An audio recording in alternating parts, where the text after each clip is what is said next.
तो आपका स्वागत है। वर्ल्ड फोकस पर हम बात करेंगे दिन भर की सारी इंपॉर्टेंट न्यूज़ वर्ल्ड से related daily current affairs series में 12 सितंबर की। चलिए हम इसको शुरू करते हैं। सबसे पहले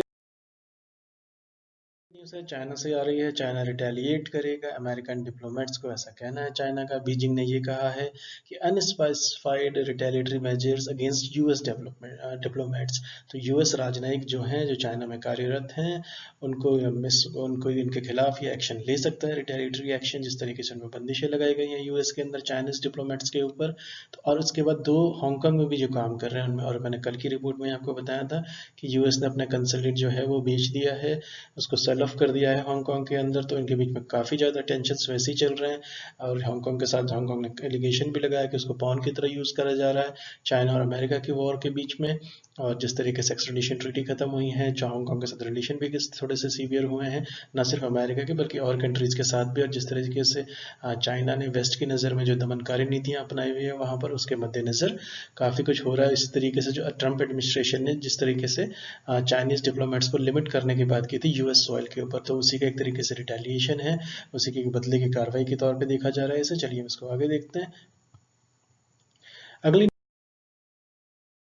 जो है ये काफ़ी दिलचस्प है कि यूएस यूनिवर्सिटीज़ जो हैं वो रीओपन करेंगे। अभी इन्होंने स्कूल खोलने की बात की थी तो उसको खोला था, उसके बाद फिर उसमें बंद करना पड़ गया। उसमें ये चाहते थे कि ऐसा हो जाए। यूके की इकोनॉमी बहुत कॉन्ट्रैक्ट कर गई है, 20 से 22% कर गई है। कोविड से बहुत बुरी तरह से इफेक्ट हुई है। तो उनके जो फाइनेंस मिनिस्टर ऋषि सुनक जी, उनका जिस तरीके से कहना है कि इकोनॉमी के लिए बहुत सारे टफ टाइम्स अभी वेट कर रहे हैं।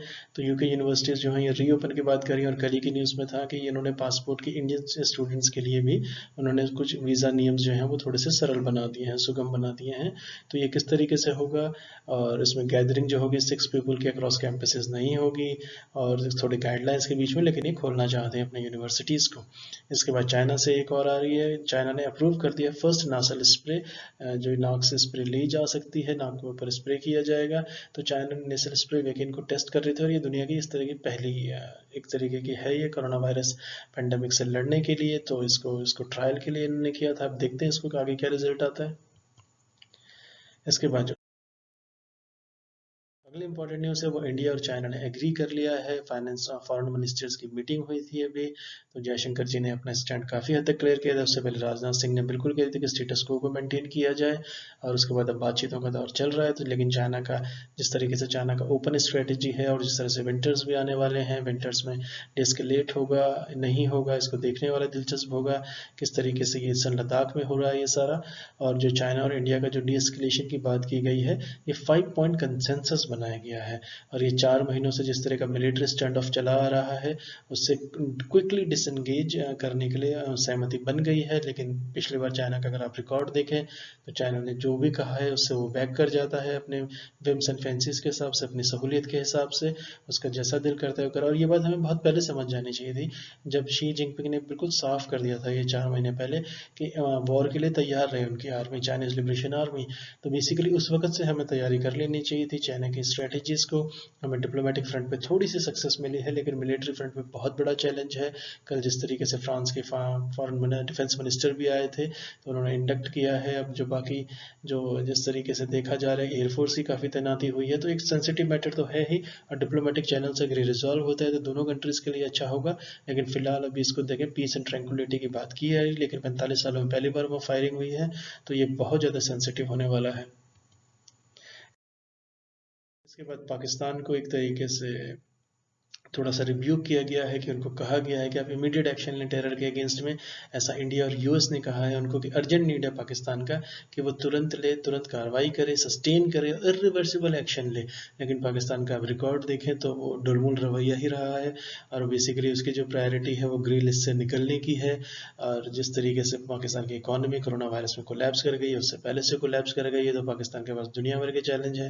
वो दुनिया की आंखों में झूल झोंकने के लिए कार्रवाई करता है, लेकिन फिर से उनको रिलीज़ कर दिया जाता है उनके कैंप्स में, उसकी टेरर फंडिंग पे। इसका कोई उत्साहजनक या उसका कोई सेंसिबल नहीं है। और पाकिस्तान जनरल मुशर्रफ के टाइम से, जब वो प्रेसिडेंट थे, उस समय से कह रहे हैं कि पाकिस्तान पीड़ित है टेररिज्म का।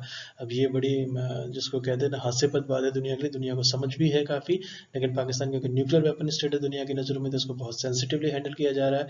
और जिस तरह से अफगान से फोर्सेस विड्रॉ कर रही हैं अमेरिकन फोर्सेस, उस तरीके से पाकिस्तान की जो भूमिका है वो अफगानिस्तान को लेकर और बढ़ जाती है, और ज़्यादा जिसको कहते हैं इंडिया के लिए और ज़्यादा इसमें सोचने वाली बात हो जाती है ये। और ये ईरान जब गए थे हमारे डिफेंस मिनिस्टर राजनाथ सिंह जी, तो उन्होंने ईरान के डिफेंस मिनिस्टर से इस बात का जिक्र किया था।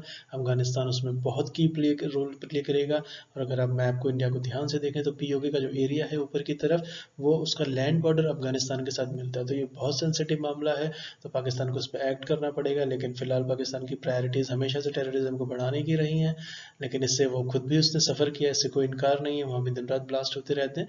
लेकिन प्रॉब्लम ये है कि उस तरह का टेरर फंडिंग पे अगर ये नहीं लगाम लगाएंगे तो पाकिस्तान में सिचुएशन आउट ऑफ कंट्रोल हो जाएगी। जिस तरीके से 4 सूबे हैं पाकिस्तान के, उसमें से एक तरीके से स्ट्राइफ उनके बीच में परस्पर रहता ही रहता है।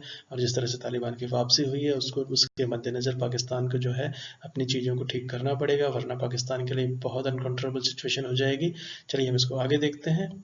और चलिए, thank you so much for listening. नमस्कार दोस्तों।